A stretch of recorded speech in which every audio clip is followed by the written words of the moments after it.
Good evening, everyone. Hello. Welcome again to my Friday live session. My name again is Ame Ajayi, and I am here to start a very important series with us this beautiful evening.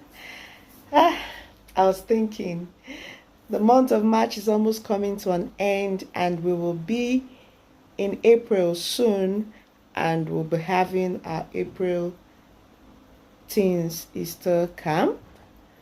So I was thinking about a series that we will talk about for the next couple of weeks before we enter into the Easter season. As a very young adult or a teenager, I was on the very shy side. I was a very shy girl. I didn't like to be out there having conversations with people, meeting people, making friends. In fact, that was one of the most difficult things for me to do.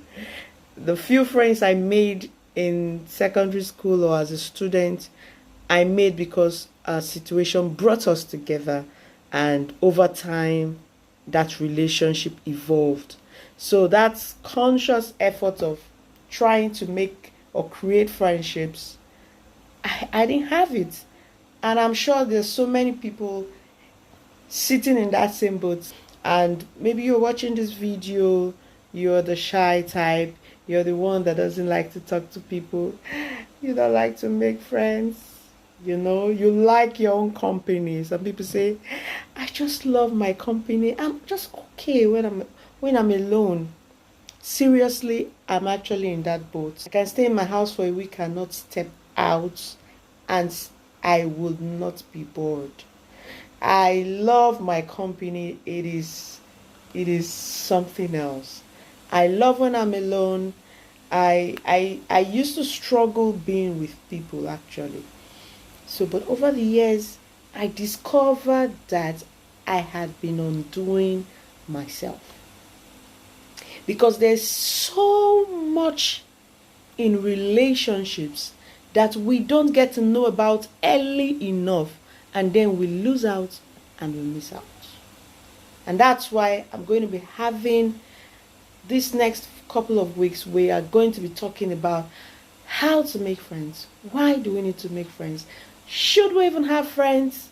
Because some people say, no, your friends will stain your white. All kinds of things are being said.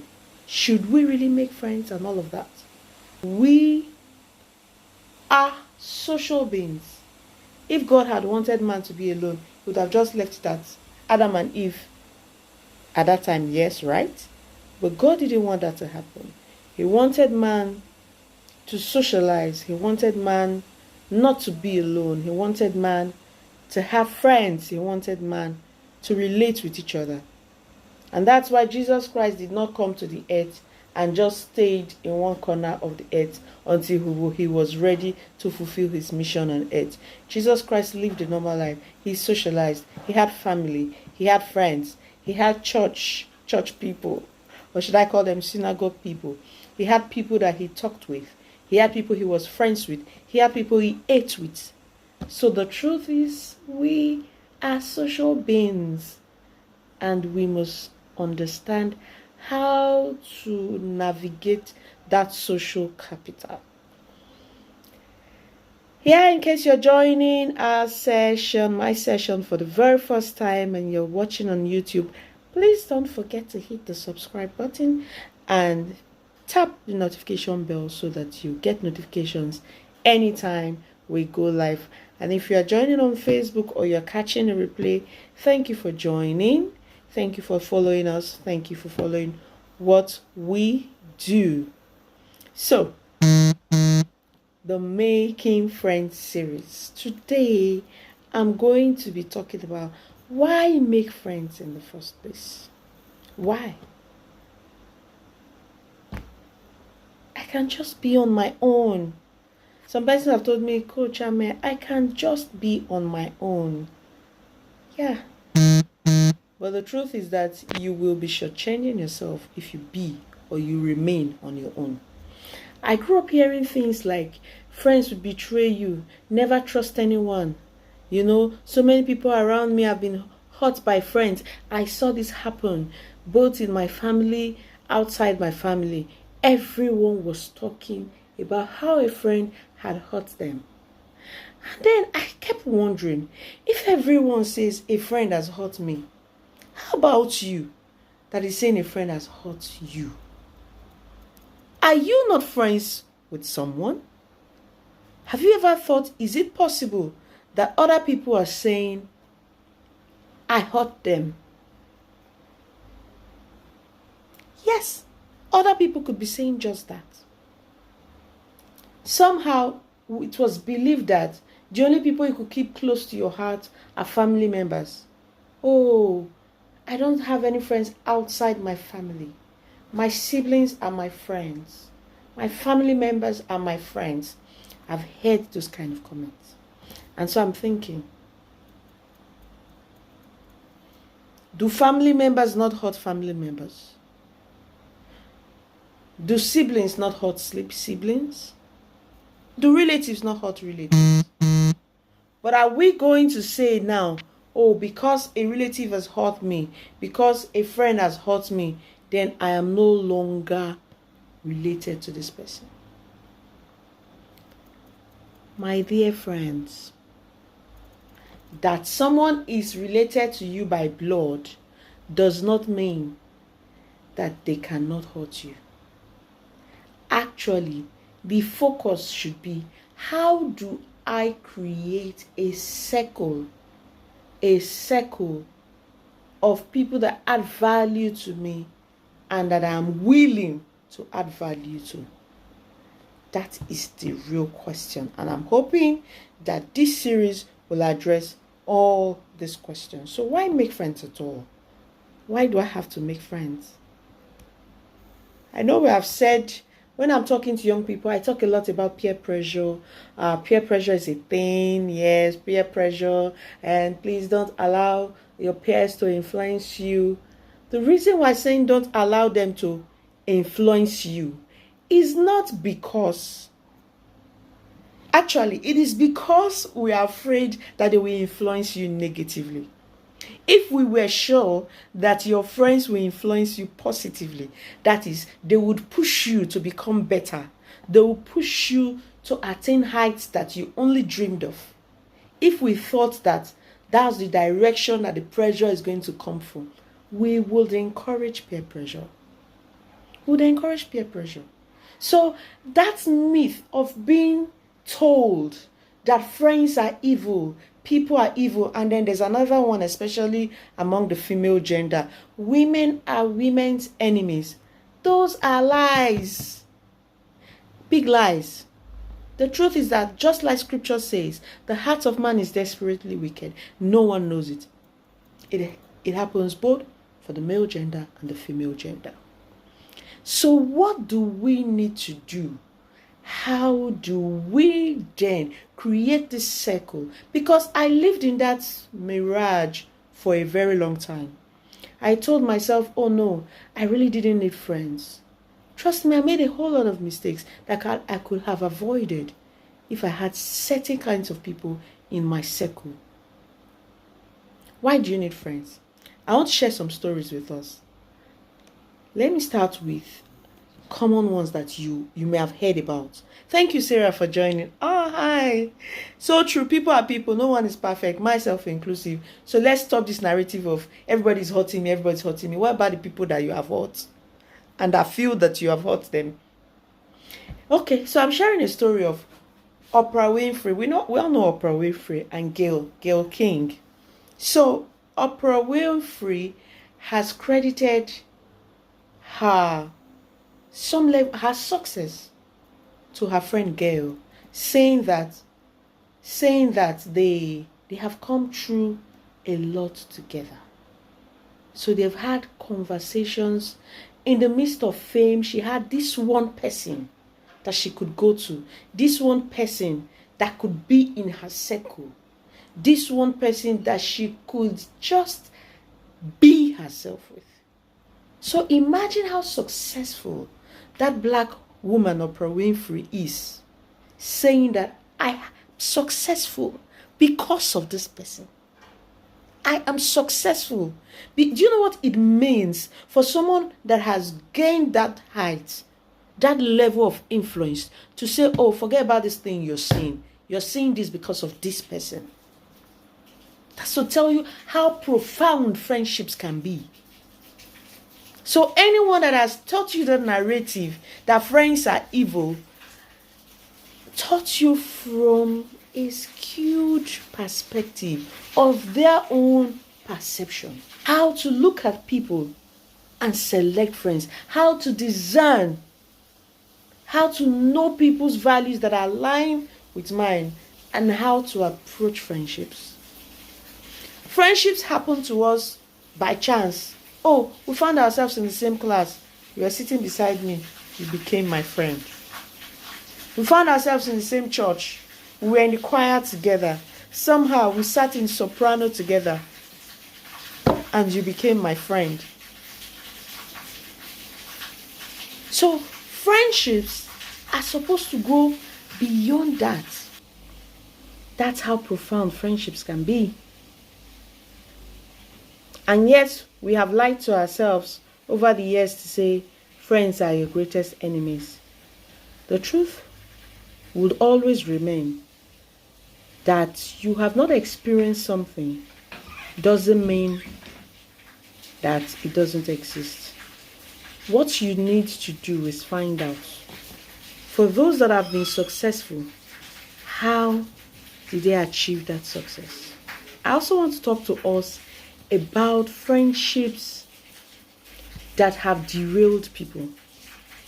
Yes, just as friendships can make a man, friendships or relationships can derail a man.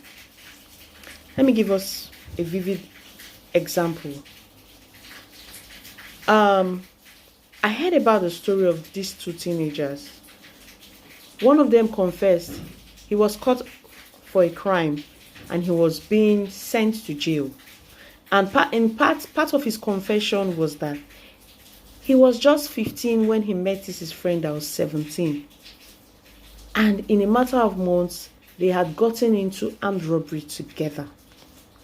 His friend of 17-year-old, his 17-year-old friend had introduced him to armed robbery and he was just 15. Those are just teenagers. And by the time they were caught and they were being sentenced, this 15-year-old boy, who was just turning 16 at this time, said that he was lured into armed robbery by his friend. Lured into armed robbery by his friend. So he was exploring with marijuana, with cigarette smoking, and in all those times he would escape from home to go smoke marijuana. He met this guy and they became friends. The guy understood him very well. They could roll, they could have conversations for a long time, and he just found a kindred in this young man. And before you knew it, he had gone into armed robbery. It was so shocking. There are some stories I see on television and I'm like, help me make this make sense. Because I can't just understand. So that's how deep friendships can be. As much as friendships can make you, friendships can mar you. That is why it is critical, it is important that we understand how to make friends, who to make friends with, and where to start. So today I'll be telling us, where do we start? The first place we need to start from is from ourselves. Because if we want to say, I want this kind of person as a friend, someone that has money in their account, because I saw somewhere on Facebook recently, somebody made a post and said, check your contact list. Do you have 5 people that can give you 1 million, something like that, at the end of the day? If you don't have up to 5 people, then delete all those numbers from your contact.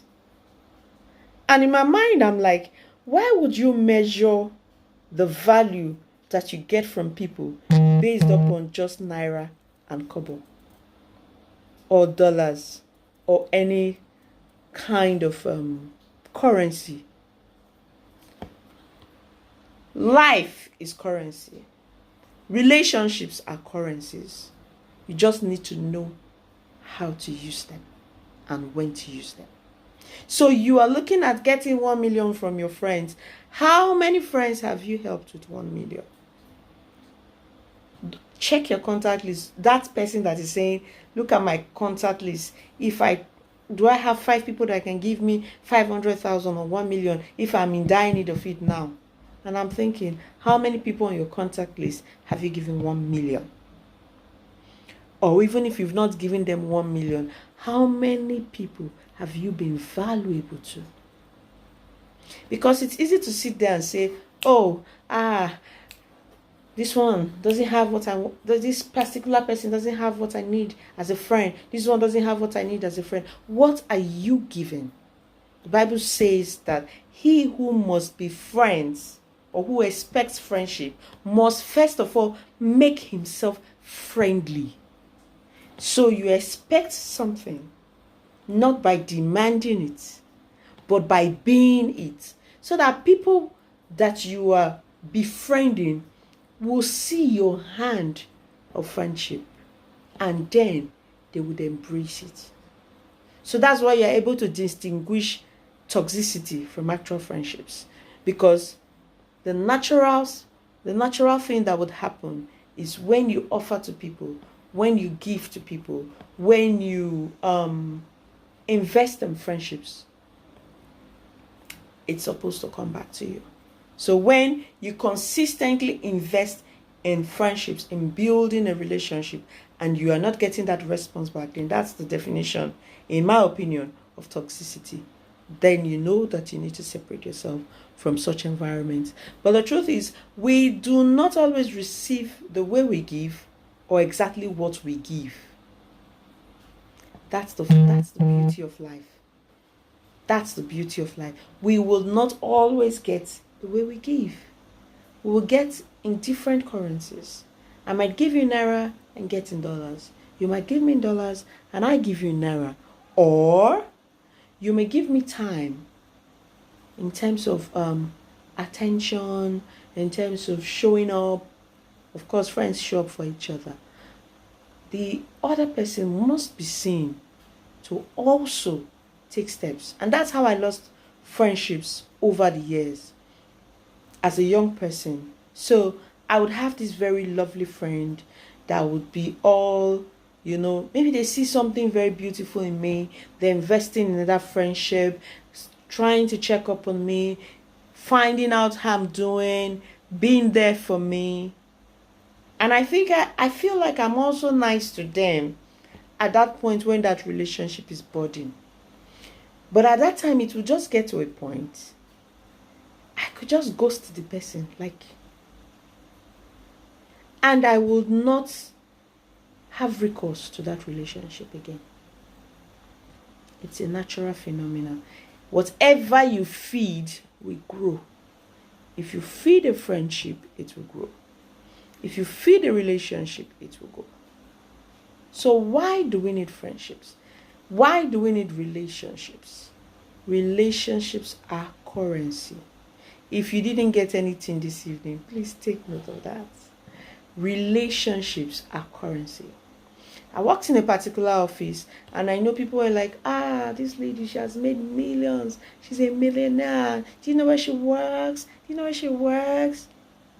Well, when I was having a conversation with a friend, I told her, well, I didn't really make millions working in that office in terms of physical cash.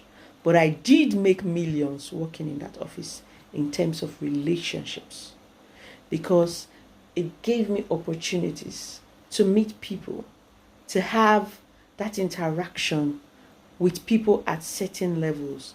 And that for me is more than money. Because at the end of the day,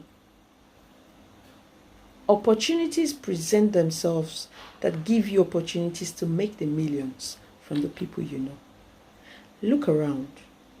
Start from the president of your country? Who are the people within his inner circle? Who are the people in his cabinet? You would find out, you would almost always find out that there are people that had existing relationships before that person became president, that are within their inner circle, even when the person is now a leader of such magnitude. So we will always want to surround ourselves with people that we trust, no matter where we are. So if we have developed relationships over the years, those same people will stand by us if we have. That's why I said if. So in the course of this series, we'll be talking about what do we need to do? How do we need to do it? What kinds of steps do we need to take? But the first one I'll be talking about today, I'll just drop that before we round up this session, is you need to start from yourself by creating your own values. Create your own values. Understand what is important to you. Because whatever is important to you is what you are going to seek in friendships. If time is important to you, you would seek that in friendships. If sharing the same goals is important to you, you would seek that in those relationships that you are going to be actively building. In the year 2020, I told myself that I was going to intentionally build relationships. Because between 2020 and 2021, I found myself in a place where I thought that I looked around myself and the friends I had at that time are friends from secondary school, like 10 years ago, 15 years ago. You know, I just had a few friends that happened to me by accident. Thank God I was able to keep one or two. But over the past few years, I discovered I had neglected friends. None of them have ever shared with me. Who knows? They might also have this opinion that I have hurt them without even knowing what I was doing. So I told myself I was going to actively pursue positive friendships with people that had the same kind of trajectory that I was seeing myself having, with people that thought in some direction of what I was doing, people that could understand where I was going, people I could sit down and just have conversations with. So I have friends that I can just sit down and have conversations. We can just talk about the weather, talk about politics, talk about family, talk about children, talk about church, and I will have insight on something that has been bothering me, even without sharing the details. Do you know what that is? By the time we've talked, and I now say, wow, this is exactly what I was looking for. Look at what's going on. And this thing you have said has just given me light. Do you know the power of those kind of friendships? On the 8th of March, I sat down with two amazing women. We spoke and gisted for just about 2 hours plus, almost 3 hours. And we talked about every and anything.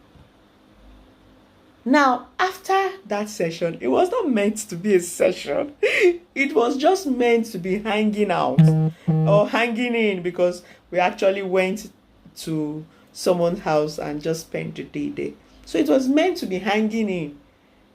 But we just started having these conversations that I felt like, oh my goodness, I should have recorded it. You know, light was just coming.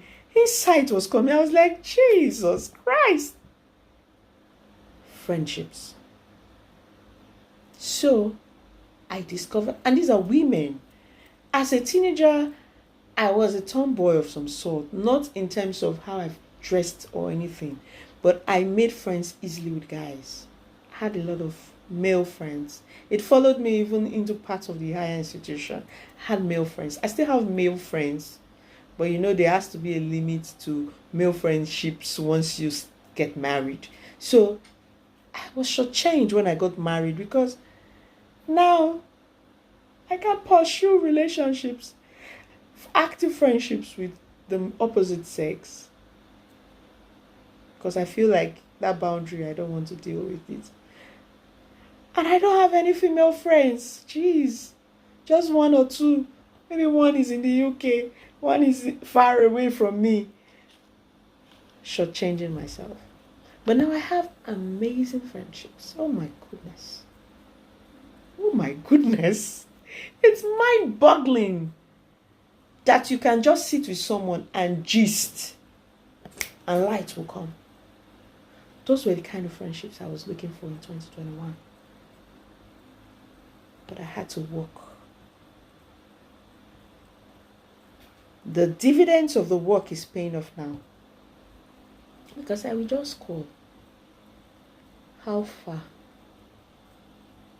Have you ever called somebody and just the sound of your voice? I'm not talking about a romantic relationship, husband and wife. Those are normal things between husband and wife. You just call a friend and say, what's going on? Say, no, I don't want to hear that sound of voice. Oh, yeah. The power of friendships. Some people have built friendships over the years, 10 years, 15 years, 20 years, outstanding relationships. People that they have been co-joined by the tie. Do not be deceived, dear young person listening and watching this video. You can create lasting friendships, friendships that will transform, friendships that will take you to that level. People that will hold your hand and people that will call your bluff and look at you in the face and tell you when you have messed up. The worst place anyone can be in life is to be in a place where you have no one to tell you when you are going wrong. It's a horrible place to be. And the worst part is you will not see it when you are in that trouble.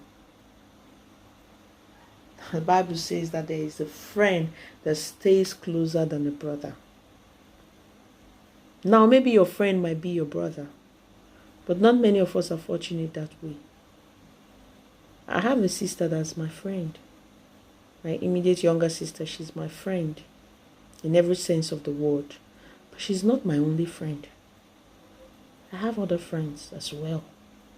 People that God has brought my way and have been an absolute blessing to me. And these people that are absolute blessings to me, I can tell you, oh Jesus, I can tell you that I am valuable to them. I bring value.